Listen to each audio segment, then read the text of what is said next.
Hello, 12th standard students. Today we would be starting new chapter in our supplementary book, that is Vistas. First chapter, quite an interesting chapter, the third level, written by Jack Finney. Without wasting any time, let's start. The presidents of the New York Central and the New York, New Haven and Hartford railroads will swear on a stack of timetables that there are only two. But I say there are three because I have been on the third level of the Grand Central Station. Now let me explain you. Now firstly we would be in the New York City. So New York City, there the train map out there, it's one of the most complicated networks that they have in the entire world. So now, according to our author, he thinks that there are only two levels at the station. How many levels? Two levels. See, for the author, it is not so. You see, there would be people working at the stations, different station. Here let us take an example, Grand Central Station. So people working out there, they would be saying that at that particular station there are only two levels. However, according to the author, he thinks that there is the third level, a mysterious level. It's like when you go in that, you would find completely different, or you would be entering in a time frame, in a different time frame. Let's say you can go back to 18th century or 19th century, something like that. You see, a mysterious level, that is the third level. So for officials there are only two levels. However, for our author, there is a third level, which is a mysterious level, which can take you at some different place, at some different time frame. Okay, so this chapter is a kind of interesting, so pay attention and listen to me carefully. Yes, I have been the obvious step. I talked to a psychiatric friend of mine, among others. Okay, so he talks about this, the third level, to a psychiatric. So he might be visiting psychiatric or might be a friend of him. So he talks about this third level with his psychiatric. I told him about the third level at Grand Central Station, and he said it was waking dream wish fulfillment. He said I was unhappy. That made my wife kind of mad. But he explained that he meant the modern world is full of insecurity, fear, war, worry, and all the rest of it. So, the psychiatric person, he does not like living in this modern world, because you can see that, fighting war. Okay, at this time it would be like World War One, World War Two, too much problems. So this psychiatric, he is not comfortable living in this time frame. So that's what he's discussing about. That's what he means, okay. And you can let me read this statement one more time. He said I was unhappy. So psychiatric told to our author that he was unhappy. They that made my wife kind of mad. Oof, you see, wife, they always go mad, okay? They always go mad. But he explained that he meant the modern world. See, that's what he thinks about the modern world, okay?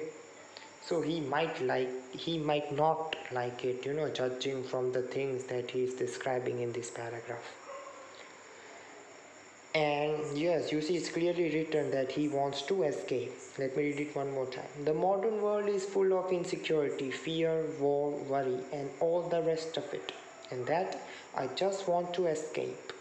Well, who doesn't? Everybody I know wants to escape, but they don't wander down into any third level at Grand Central Station.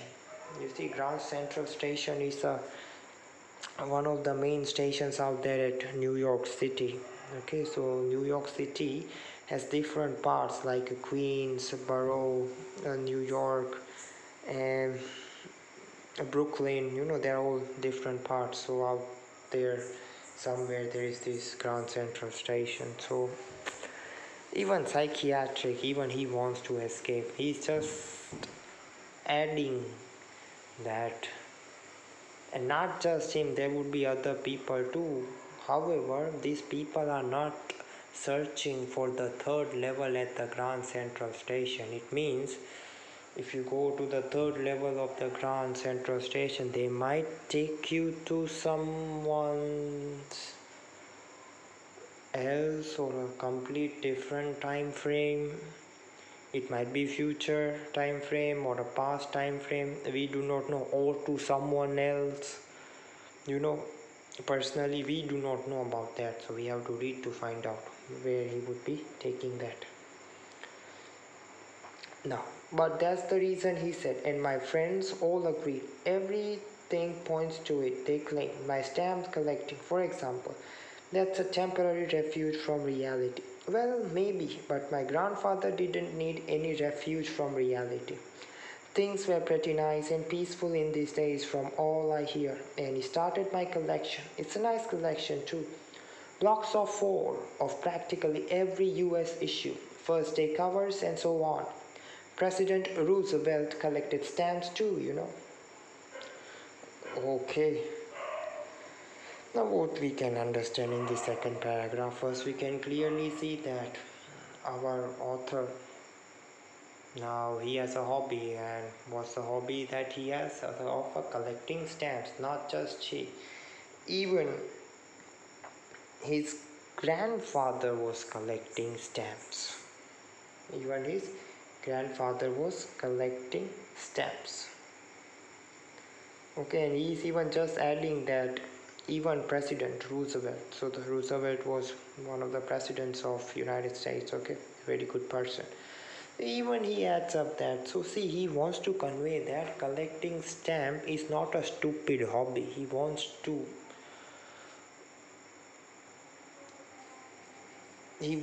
differ from that idea, okay. Like some people might think that, oh, you are collecting stamp, oh, that is such a stupid thing, you do not have any other sort of hobby. So he is just trying to say that collecting stamp is not such that pathetic hobby. And he even added that the President Roosevelt, that is President of United States, even he was collecting stamps. What he was doing? Collecting stamps. Now let us read further. Anyway, here's what happened at Grand Central. One night last summer I worked late at the office. Okay, so now he's depicting his experience at the Grand Central Station. So I think he might be visiting the third level, and let's see what he finds. Anyway, here's what happened at Grand Central. One night last summer I worked late at the office. Yes, I was in a hurry to get uptown to my apartment, so I decided to take the subway from Grand Central because it's faster than the bus. Yes, in Mumbai, if you are in Mumbai, then it's better that you travel by train rather than a personal vehicle. Okay, it's always fine. You can reach to different station much quicker, because even in roads, like it's traffic all the time. So it's always better to take the train. It takes very less time. Now let's see what happened out there at the station. Now I don't know why this should have just happened to me. I'm just an ordinary guy named Charlie. Okay, so what's the name here? Charlie. So here you see our author Jack, he's using I all the time. So in the story, who is I? So I refers to Charlie. Okay, remember and try to understand the text. Okay, so at the first glance, you see in the beginning of the paragraph or the beginning of the chapter or at the first paragraph, you see I was written. Okay, our author is using I. So I was using I. Okay, it means to, I was referring to the author. But now we know that our author is using I for Charlie. Okay, see, this is a kind of a fiction story. Okay, so now this Charlie is 31 years old and I was wearing a tan gabardine suit and a straw hat with a fancy band. I passed a dozen men who looked just like me and I wasn't trying to escape from anything. I just wanted to go home to my wife Louisa. Okay, so what's the name of the Charlie's wife? Louisa. So he wanted to meet her. Or just go to the house and relax. Okay, he's working late today. Now I turned into Grand Central from Vanderbilt Avenue and went down the steps to the first level, where you take trains like the 20th century. Now you see, when this chapter was written, okay, at that time it was written in 19 something, okay, so definitely it's the 20th century out there, okay, so after 2000 AD, that is our 21st century. So this chapter was written when it was 20th century, not 21st. That's the reason they have printed the trains like the 20th century. Then I walked down another flight to the second level. Another flight means a staircase, okay, that's the flight. To the second level where the suburban trains leave from. Ducked into an arched doorway heading for the subway and got lost. Okay, that's easy to do. I've been in and out of Grand Central hundreds of times, but I'm always bumping into new doorways and stairs and corridors. Yes, that is definitely true. Even sometimes people living in Mumbai, they get confused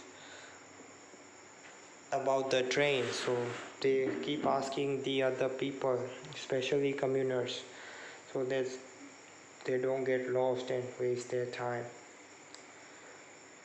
Okay, but I'm always bumping into new doorways and stairs and corridors. Yes. Once I got into a tunnel about a mile long and came out in the lobby of the Roosevelt Hotel.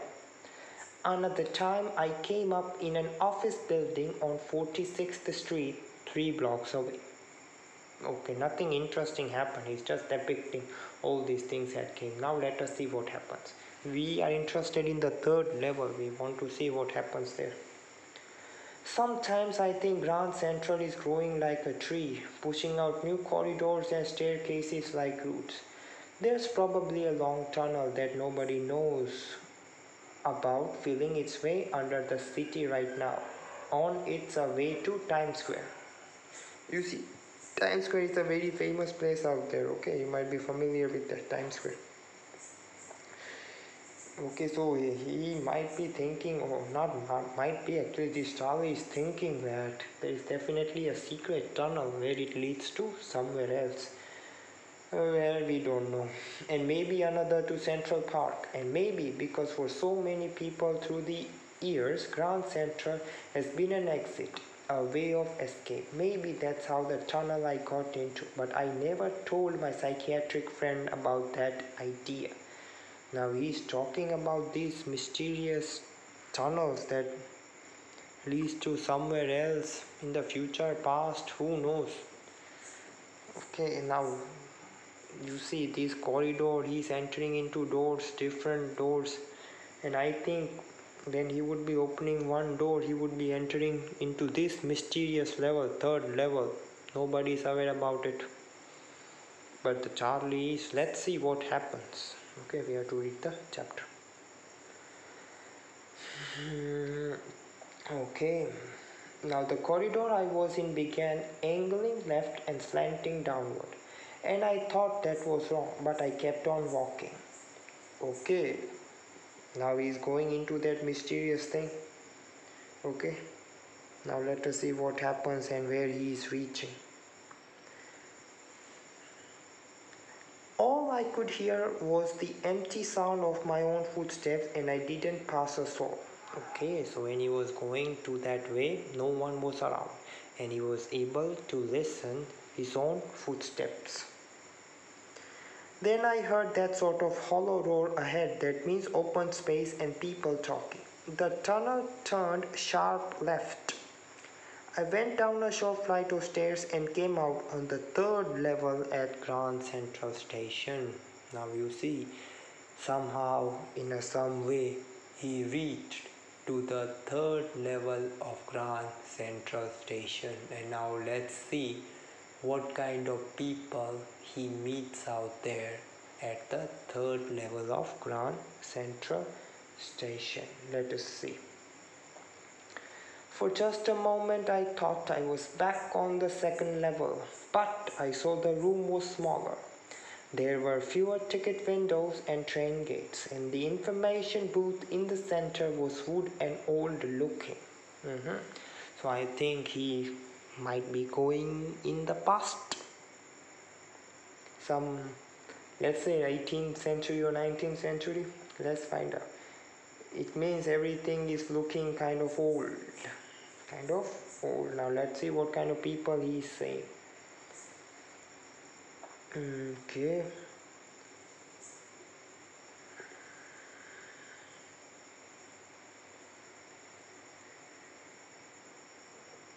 Okay, so our author, he saw the room was smaller, there were fewer ticket windows and train gates. Okay, let me read from later previous statements.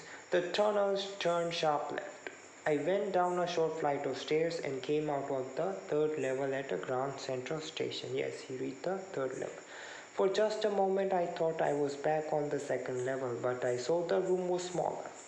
There were fewer ticket windows and train gates, and the information booth in the center was wood and old looking. Yes, we understood everything about it. And the man in the booth wore a green eye shade and long black sleeve protector. The lights were dim and sort of flickering. Then I saw why. They were open flame gas lights. Okay, so all these things, in the past, those things are there.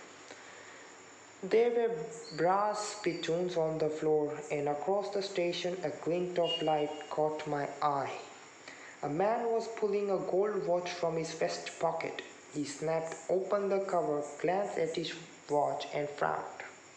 He wore a derby hat, a black four-button suit with tiny lapels, and he had a big black handlebar mustache. Okay, so he saw a man doing all these things, really decent person wearing a good suit, a black four-button suit he's wearing, and he took the golden watch out from his vest pocket. So these kind of appearance are kind of really, I think, 19th or 18th century for Western people. These people used to wear these kind of things at that time. Then I looked around and saw that everyone in the station was dressed like 1890 or something. You see, 1890 or something. That is like 19th century. You see, that was what I was expecting, 19th century. So everybody was dressing like 19th century. It means he might have entered in 19th century, Time traveling, who knows. I never saw so many beards, sideburns and fancy mustache in my life. A woman walked in through the train gate. She wore a dress with leg of mutton, sleeves and skirts to the top of her high-buttoned shoes. Back of her, out on the tracks, I caught a glimpse of a locomotive, a very small carrier and ice locomotive with a funnel-shaped stack, and then I knew. Okay, so you see that at that time in 19th century the trains were like that, okay, and kind of an old fashion. So this is old fashion means this fashion, 19th century. So a locomotive, it might be running with the help of a coal. Okay, and the name of the company was this, you see, Carrier and Ives. So this is the company that locomotive was. So he might be aware about this, okay. Like this is really, he has traveled in 19th century. To make sure I walked, okay, so he got the glimpse like something is different. So now he wants to confirm it, and let's see what he does. To make sure, I walked over to a newsboy and glanced at the stack of papers at his feet. It was The World, and The World hasn't been published for years. The lead story said something about President Cleveland. I found that front page since in the public library files, and it was printed June 11th, 1894. So now he is quite sure and he is quite certain that he has really traveled in 19th century. And all this newspaper he had seen in one of the libraries, and he's recollecting everything. ચાલુ છે ભાઈ, ચાલુ છે.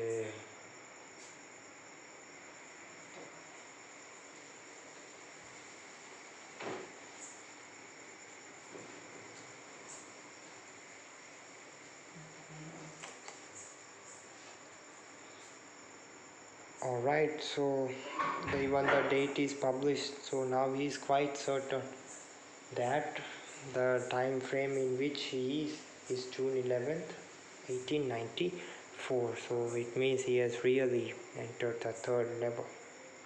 I turned down the ticket windows knowing that here, on the third level at Grand Central, I could buy tickets that would take Louisa and me anywhere in the United States we wanted to go.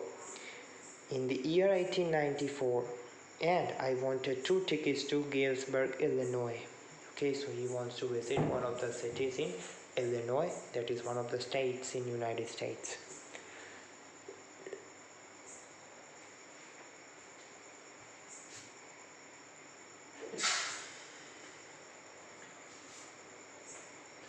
Now you see, now he's in the year 1894 and he wants the 2 ticket of this Galesburg, Illinois. Now you see, one thing would be very clear that the money at that time would be different. Money would be different, so they won't be accepting that currency. Okay, it's like somebody is telling that I have 50,000 rupees, but that rupees is in terms of 500 rupee bill, that old bill. That bill is not accepted now, correct? So it is something like that. So I don't think these people at this third level, they would be accepting the newer currency bills. Okay. Okay, and he wants to get the ticket. Now let's see what happens. Have you ever been there? It's a wonderful town still, with big old frame houses, huge lawns, and tremendous trees whose branches meet overhead and roof the streets. In 1894, summer evenings were twice as long, and people sat out on their lawns, the men smoking cigars and talking quietly, the women waving palm leaf fans with fireflies all around in a peaceful world. To be back there with the First World War still 20 years off and World War II over 40 years in the future. I wanted 2 tickets for that. In short, he wants to have an eye on the First World War and Second World War, because he knows he is in the time frame of 1894, and the World War II you can just count at 20, so around 1914, 1915. So that's a time when World War I had happened, and World War II 1940, 1945. Okay, so you can just add up these numbers, it's very easy. Over 40 years. Okay, so he's really interested in watching wars, man. First World War, Second World War. Let's see what happens next.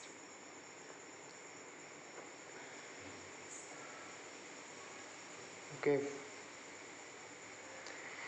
The clerk figured the fare. He glanced at my fancy headband, but he figured that fare, and I had enough for 2 coach tickets one way. But when I counted out the money and looked up, the clerk was staring at me.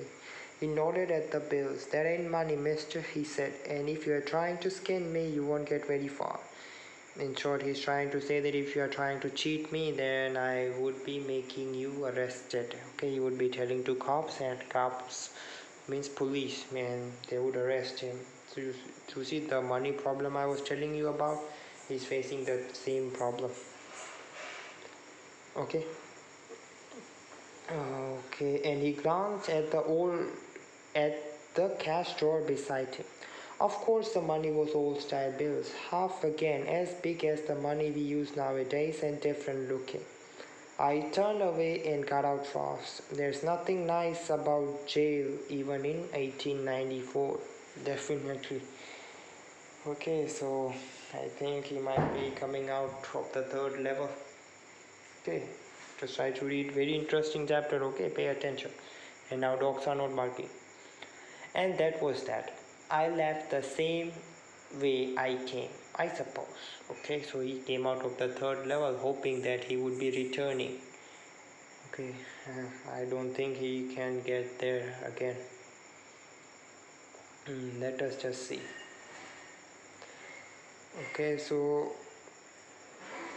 and that was that's it. I left the same way I came, I suppose. Next day during lunch hour, I drew $300 out of the bank, nearly all we had, and bought old style currency. That really worried my psychiatric friend. Okay, so psychiatric, he's aware about this, what his client or his friend is doing, that he's trying to get old bill of a $300 newer currency. Okay, it's a good chapter. Interesting, okay. So the psychiatric might be thinking, oh my god, what he is doing.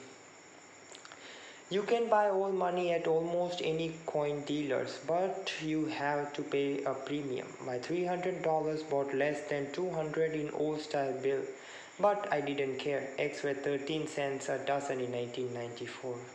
Okay. This is because of inflation. Okay, so in the past, the things were quite cheaper than they are right now. Okay, so it doesn't really bother author. Okay, the eggs were only 13 cents a dozen. Okay, so like per egg is hardly 1 cent. Okay. $1 is 100 cents. Okay, just like we have 1 rupee as 100 paisa, $1 is 100 cents. Now let us move further. But I have never again found the corridor that leads to the third level at Grand Central Station, although I tried it often enough. Only one time he got the chance. Next, he was not able to find the third level. It is so sad. And he has even taken out all the money from his account, converted into older currency and all those things. And let's try to read what happens next. Louisa was pretty worried what I told her about all this and didn't want me to look for the third level anymore, and after a while I stopped. Okay, so he told to his wife about all these things like he's telling to us readers. But the Louisa might have told him, it's okay, just do not look for the third level, okay? So even author tried, author wanted to go, he tried many times, but he didn't succeed. He failed. I went back to my stamps, but now we are both looking every weekend, because now we have proof that the third level is still there. My friend Sam Weiner disappeared. Nobody knew where, but I sort of suspected because Sam's a city boy and I used to tell him about Galesburg. I went to school there and he always said he liked the sound of the place, and that's where he is, all right, in 1894. So the Sam might have found the third level. See, these kind of stories are pure fiction, okay? Maybe it might be true for some readers, who knows? Depends on your mind, what do you think? So in short, he is saying that Sam might have went to 1894. Because one night, fussing with my stamp collection, I found. Well, do you know what a first day cover is? When a new stamp is issued, stamp collectors buy some and use them to mail envelopes to themselves on the very first day of sale, and the postmark proves the date. Yes. The envelope is called a first day cover. They are never opened, you just put blank paper in the envelope. Okay, so for stamp collectors, they do different kinds of things to collect the stamps. Okay, so these are kind of brand new stamps. Okay, brand new stamps. Okay, first day cover, so new stamp might be issued. So they are just interested in collecting stamps. So what they would do, just put a blank sheet of paper in the letter, put a brand new stamp, so it can go to their stamp collection. Okay, and they are never opened. Okay, you just put blank paper in the envelope. That's what it is written. That night, among my oldest first day covers, I found one that shouldn't have been there, but there it was. Okay, so he found one mysterious letter, and that letter was not supposed to be out there where all his stuffs are lying, but he saw that. But there it was. Okay, it was there because someone had mailed it to my grandfather at his home in Galesburg. Okay, so this grandfather is from Galesburg, Illinois. Okay, see, it's the same city that he wanted to visit. Okay, in 1892. 1894. Galesburg, Illinois. Galesburg, Illinois. 1894. Okay, now let's see what happens and what is written in that letter. That's what the address on the envelope said, and it had been there since July 18th, 1894. The postmark showed that. Yet I didn't remember it at all. The stamp was a 6-cent, dull brown, with a picture of President Garfield. Naturally, when the envelope came to Granddad in the mail, it went right into his collection and stayed there. Okay, so this letter, someone might have mailed this letter to authors. I mean to say Charlie. Okay, author means he, because he's referring I as Charlie. Okay, so to Charlie's grandfather. Now let us see who had written the letter, because you see the time frame is the same where he had visited at the third level at the Grand Central Station. You see 1894 is the same date. Now let us see what does that letter say. Naturally, when the envelope came to Granddad in the mail, it went right into his collection and stayed there till I looked it out and reopened it. Okay, now let us see what does the letter say. Okay, the paper inside wasn't blank, it read. Okay, now let's read the letter. First, address 941 Willard Street, Galesburg, Illinois, July 18, 1894. Charlie. I got to wishing that you were right. Then I got to believing you were right. And Charlie, it's true. I found the third level. I have been here 2 weeks, and right now down the street at the Dales, someone is playing a piano and they are all out on the front porch singing, seeing Nellie home. And I'm invited over for lemonade. Come on back, Charlie and Louisa. Keep looking till you find the third level. It's worth it. Believe me. Okay, and the note is signed Sam. So the Sam is the psychiatric of Charlie, and he had written the letter. It means even the psychiatric knows that there is a hidden third level. Okay, look at the beauty of the chapter. This is like the climax. So you see, when Charlie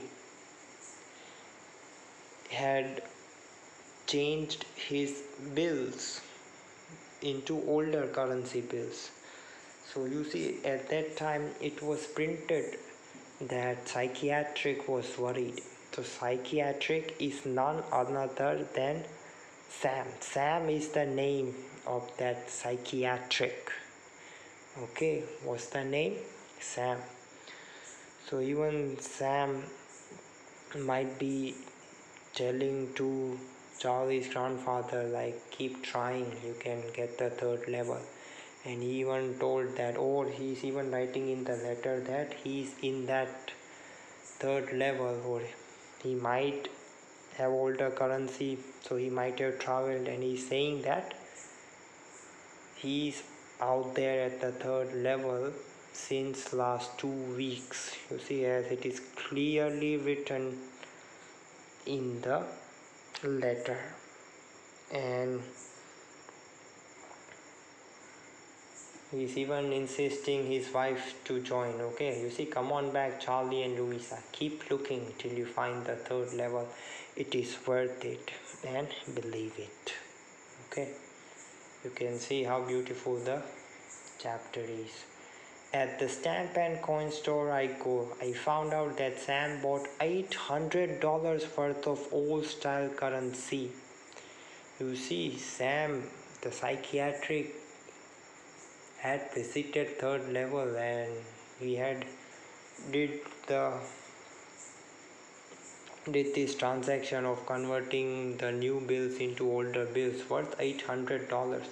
That ought to set him up in a nice little feed and grain business. He always said that's what he really wished he could do, and he certainly can't go back to his old business. Not in Galesburg, Illinois in 1894, his old business. Why? Sam was my psychiatric. See, this is kind of a climax of the chapter. Okay, Sam is none other than the psychiatric who had went to the third level, and he wants to go again up to this business. Okay, because he has enough money. Okay, and that amount can even set up a little business. Okay, and he's interested in this business. Okay, of these feed and grain businesses. He wants to go out there in 1894, Galesburg, Illinois. However, he cannot go because he is not able to find the third level. And remember, the name of the psychiatric is Sam. Okay. So it's a beautiful chapter. Okay, understand it. You have to remember the name of the chapter and the author. And remember, here Jack is referring I. I means who is I here? Charlie. And who is Sam? Sam is the psychiatric of Charlie. And Louisa, that's Sam's wife. Okay, so this ends this beautiful chapter. Okay, next session we shall be doing something else. Thank you and stay tuned.